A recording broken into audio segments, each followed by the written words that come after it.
संगत जी, एक बार की बात है, गाँव था जहाँ पर एक किसान था और उसकी जो भूमि थी, जो लैंड था उसका, वो पूरी तरह से सूख गया था। खाने-पीने के ना लाले पड़े हुए थे। बहुत गरीब था, छोटी-सी झोपड़ी थी।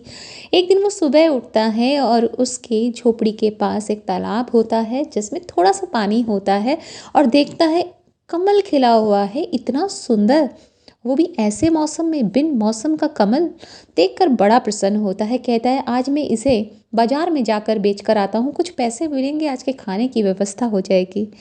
संगत जी, उसी गांव में एक संत महात्मा आए हुए थे जिनके दर्शन के लिए लोग दूर दूर से आ रहे थे और राजा तक भी ये बात पहुंच गई थी कि संत महात्मा आए हैं। राजा के सैनिक गांव में इधर उधर घूम रहे थे।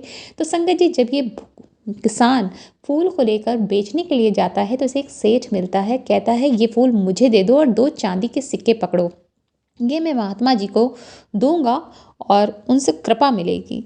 उसके बाद वहीं पे खड़ा हुआ दूसरा बड़ा सेठ कहता है, अरे अरे इसे मत दो, मुझे दो, ये पकड़ो 10 चांदी के सिक्के और ये मुझे दे दो।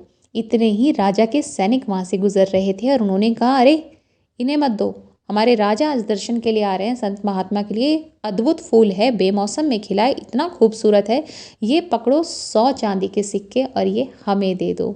संगत जी, भीड़ लगी हुई थी, शोर शराबा हो रहा था। इतने ही राजा जी वहाँ पर पहुँचते हैं और देखते हैं कि भीड़ क्यों हुई है। तो सैनिक बताते हैं कि बिन मौसम का कमल है, बेहद खूबसूरत है, हमने सोचा कि आपके लिए ले लें, आप महात्मा जी को ये अर्पण करें।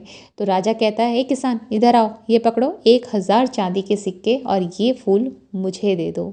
अब इस पर ये किसान मन ही मन सोच रहा है कि अगर ये फूल इतना अद्भुत है, इतना बहुमूल्य है, तो फिर मैं इन्हें क्यों दूँ, मैं खुद क्यों ना इसको महात्मा जी को चढ़ा दूँ। राजा कहता है, क्या सोच रहा है, तेरी पूरा जीवन बदल जाएगा, 1000 चांदी के सिक्के।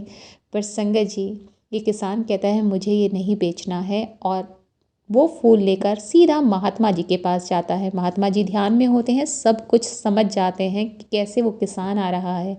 किसान जब महात्मा जी के चरणों में वो कमल चढ़ाता है, उसकी आंखों से अश्रुधारा बह रही होती है और किसान कहता है हाथ जोड़कर कि महाराज, मेरी पूरी संपत्ति ही ये है, मेरे पास और कुछ नहीं है, मुझे बस अपना आशीर्वाद दे दीजिए। इस पर संत महात्मा बेहद प्रसन्न होते हैं और कहते हैं कि ये है सच्चा समर्पण। आज ये चाहता तो अपना जीवन सुधार सकता था, इतना बड़ी रकम इसे इस फूल के बदले मिल रही थी, पर इसने सर्वस्व समर्पण कर दिया, जो इसके पास था आज इसने सब कुछ मुझे दे दिया। तो संगत जी, जहाँ भक्ति ऐसी होती है, श्रद्धा ऐसी होती है, वहाँ कृपा भी अविश्वसनीय होती है।